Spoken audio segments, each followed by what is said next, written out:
Nakakasad,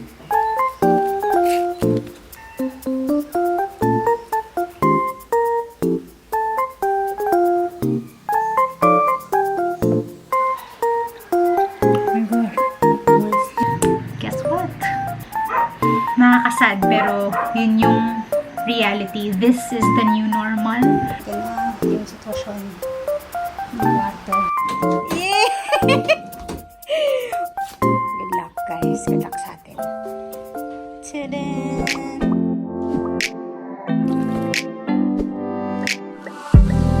Hi mga sis and orbs. So for today's vlog mga sis, i-share ko lang sa inyo ang aking pinagkakaabalahan these past few days. Kakatapos ko lang mag-edit ng isang episode ng Maya Cooks. At ngayon nakikipag-coordinate ako dun sa tito tsaka pinsan ko na nasa Maynila. Kasi, guess what? I'll be moving back here in Cebu. Hindi, dahil nga sa pandemic, hindi ko alam kung kailan ako makakabalik doon. At alam naman natin, di ba, na crisis ngayon mga season orbs, nagtitipid tayo. So, since March, since the quarantine, I have been paying for my rent and sobrang hindi na siya fair for me. At hindi ko din alam kung kailan babalik sa normal yung lahat. So, nakapag-decide ako na instead of me paying my rent there for I don't know how long, na hindi naman ako nagsistay doon, sayang yung pera, I decided na ipaship na lang yung mga gamit ko na nasa apartment dito sa Cebu. Sobrang gastos din niya guys, na-stress ako sobra. Pero naisip ko, kung sa Bisaya palas na lang ning hunat mahuman ranita ng gasto, matatapos din lahat ng gastos ko as soon as mapaship ko na lahat ng gamit ko dito. Because I need to vacate the apartment before July 14, 2020. Eh, wala nang tao doon by June 19 because Steffi will be going home to Butuan. Tapos, halos lahat ng gamit sa apartment sa akin. So, sobrang hassle talaga guys. And I would like to thank Steffi also for helping me pack all my things as well as my tito na nasa Manila tsaka yung pinsan ko. So, yun na yung news ko guys. I'll be staying here in Cebu. I'll be working here in Cebu for the time being kasi hindi pa natin alam kung ano mangyayari sa future, very uncertain. Since nandito ako sa Cebu, may trabaho pa rin naman ako. I mean, may mga projects pa din namang dumadating and medyo busy din ako. Every week may deadlines ako at may ginagawa ako almost every day. Well, every day except Saturday and Sunday. So, parang nagtatrabaho lang din ako dun sa Manila. And, pag nandito ako sa Cebu, especially ngayon na may pandemic that's going on, sobrang makakatipid ako, guys. Although, kailangan ko lang talagang gumastos ng pangmalakihan para lang ma-ship lahat ng gamit ko dito sa Cebu. But I know it will be worth it. Babalik din yung pera. Ganun tayo, di ba? Pampalubag loob. Sinasabi natin, pera lang yan, babalik din yung pera. Pero sa totoo lang, sakit-sakit na.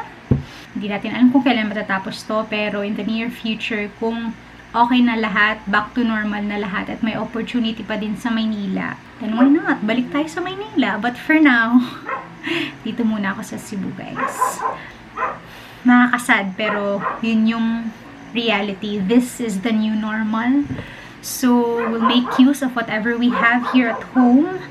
And we'll use all our resources just to earn money. Saludo po ako sa lahat ng mga nanay, mga sis and orbs na nagtatrabaho sa kanilang bahay, kanya-kanyang mga diskarte, nag-online selling. Saludo po ako sa inyo. Kaya natin itong malalagpasan din natin lahat ng mga pagsubok natin sa buhay, mga sis and orbs. But anyway, yes, lahat ng gamit ko na nasa Manila. Kasi guys, yung mga gamit ko dun sa Manila, pang isang pamilya guys. Pang isang bahay talaga guys. So, magastos talaga siya. Pero I cannot afford to just leave everything at wala na din akong time para ibenta yung ibang gamit ko. So, ayun na nga, bukas na kasi kailangan i-box talaga lahat guys, including yung TV ko, yung full-length mirror, dapat i-box talaga yon, including yung sofa, dapat i-box talaga guys, including yung mattress ko na hindi ma-fold, dapat i-box daw, o kaya itali, tas ilagay sa box. Ang tigas nun. I mean, hindi siya na-fold ng ganun, parang yung ibang mattress na pwede lang itupi. Yung sa akin kasi hindi. Ang hirap. So, nahirapan si Tito doon. So, medyo na-stress ako. Paano ko ba ito ipapadala? Kasi I cannot afford to just leave it or ipamigay ko lang. Kasi syempre, pinaghirapan ko yung mga gamit na yun. Hindi ko talaga afford na ibigay. Pero yung ibang mga gamit ko, yung mga mop, yung ref ko guys na pink, hindi ko na madadala yun. So, binigay ko na lang sa tita ko, sa family niya. Pero yung bed ko, yung mattress ko, yung desk ko, hindi ko magawang iwan lang doon. So, kailangan talaga i-ship dito. So, ayun guys, update ko na lang kayo kung anong mangyayari. Sana talaga makuha na nila at matapos na sila sa pagpapak doon sa Manila. Update ko kayo.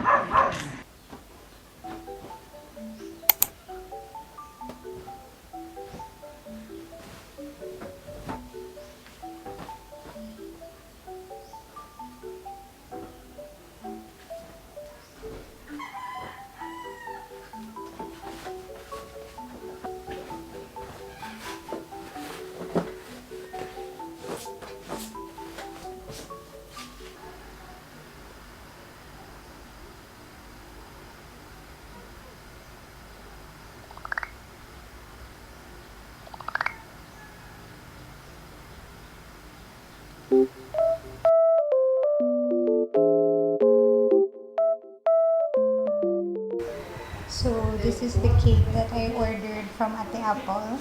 Yung pangalan ng shop niya is Phantom Events. And this is the third time that I ordered for this month.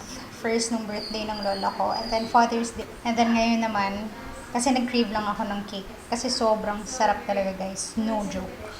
And she also gave me a freebie. Look. Can't wait to eat this, Ate Apple. Thank you. So, if you guys want to order too, I'll just put the link ng Facebook page dyan sa description.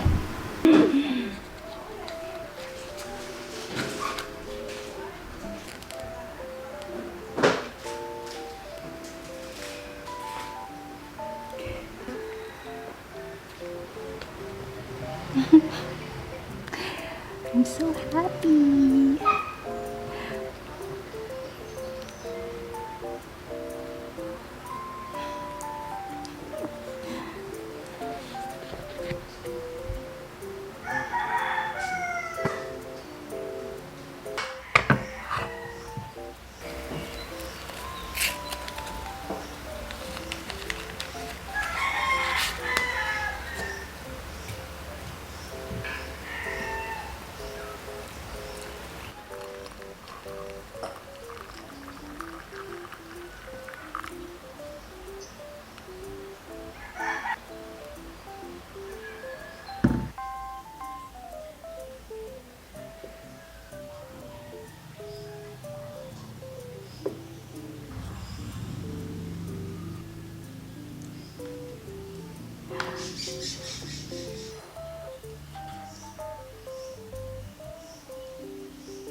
Cute kayo ng babies. Cute too. Also.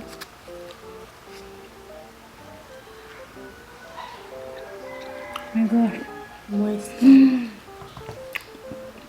Sarap guys, no joke.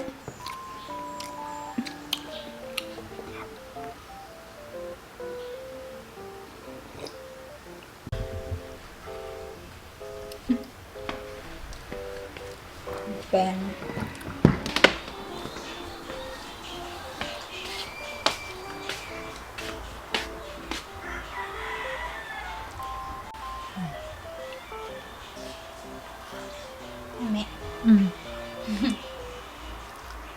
Hey guys, guys, so nandito na yung mga gamit ko from Manila. Finally, after 1 week, ang bilis ng tubo. Yay! Diha lang. Pero dito lang namin ilalagay muna. Hindi muna namin ipapasok sa bahay. Kasi i-disinfect muna namin. Dali lang ka mag-disinfect. Yay!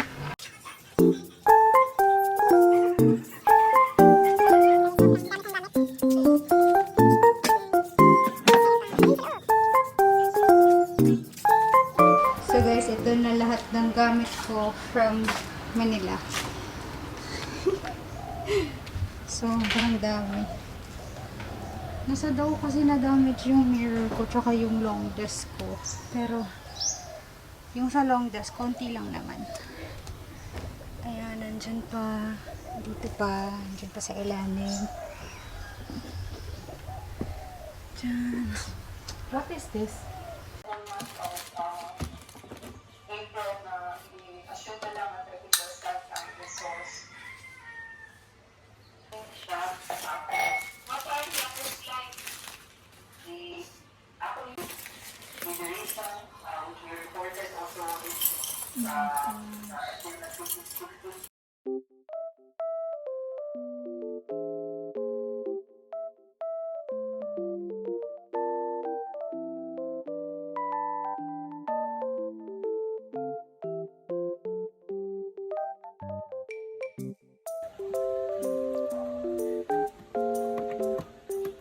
Si Ate Wendy. So guys, ito si Rambo. Inaayos niya yung desk ko kasi medyo nasira. Ayaw magbukas nung drawers. Tsaka yung gilid kanina nasira pero inaayos ko. Naayos ko naman siya. Yung drawers na lang. Say hi, bro. So, next box. Gamit mo.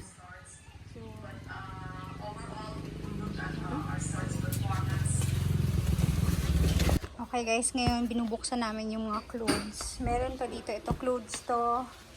Ito full of clothes. Ito din. Ay hindi pala. Aircon yan. Full of clothes. Clothes din. So nag-isip ako, sabi ko kay mama, gusto ko mag-garage sale dito sa Alcoy. So what do you guys think? Kasi hindi ko na magagamit yung iba dito. Sobrang dami talaga guys. Saan naman ako pupunta ngayong quarantine, diba? Yeah, I'm willing to let go of old clothes. Kasi hindi ko na din alam saan lalagay ito. Konti lang, maliit lang yung cabinet namin dito sa Alcoy. So, okay na? Yay! Woo! Thank you, Rambo! The best! Okay guys, ganito po kagulo ng bahay namin. Ay! Ganito po kagulo ng bahay namin ngayon dahil sa mga gamit ko. Hindi na po ako nakapag-vlog kanina sa pag-unbox ko ng mga boxes kasi sobrang busy. Sobrang dami namin ginawa. Ayan, ang dami pa namin kailangan i-arrange. Ayan. Andun na. Pero yung iba napasok na namin. Sobrang gulo pa. Saka, yung mga gamit ko dun sa bahay, nandito sa dining namin. Ayan po lahat dyan. Dito din, ang dami. Ito yung pink na pan ko. So, ito na yung sitwasyon ng kwarto. Sobrang gulo. Sobrang gulo. At itong tatlong frames ko, kung naalala niyo yan, sa apartment ko sa Manila, dito ko ilalagay sa dami pa namin gamit dito. Okay. By the way guys, share pala kami ni Malaya ng room. So, hindi lang sa akin to. Ako lang yung nagde-design. Go, Bo. Another day. The next day na ngayon. Today is July 3. At hindi pa din kami tapos sa pagliligpit or pag-aayos ng mga gamit ko from Manila. So, ayan. Sobrang dami. Yung malaking kutsyon ko, pinagamit ko sa twins na kapatid ko. Tapos, eto pa. Nasad ako kasi nabali yung parang paa niya sa side na to. So, isa lang naman. Pero that can be fixed. So, ayan. Good luck guys. Good luck sa atin. Ayan, may malaki maleta pa dito. Puro clothes. Yan, aircon. Tsaka guys, yung problema ko kasi, wala akong closet sa kwarto. Nagpapagawa pa ako. Wala kami mapaglagyan sa clothes ko kasi hindi siya kasya sa cabinet ni na mama at ng mga kapatid ko, sa cabinet ng mga kapatid ko. So yeah, saan kaya ito ilalagay? Probably sa ano na lang, sa underground namin ilalagay. Kasi wala talaga mapaglagyan. Tsaka hindi ko pa naman gagamitin yung mga damit na yan. So, carry lang. Storage muna.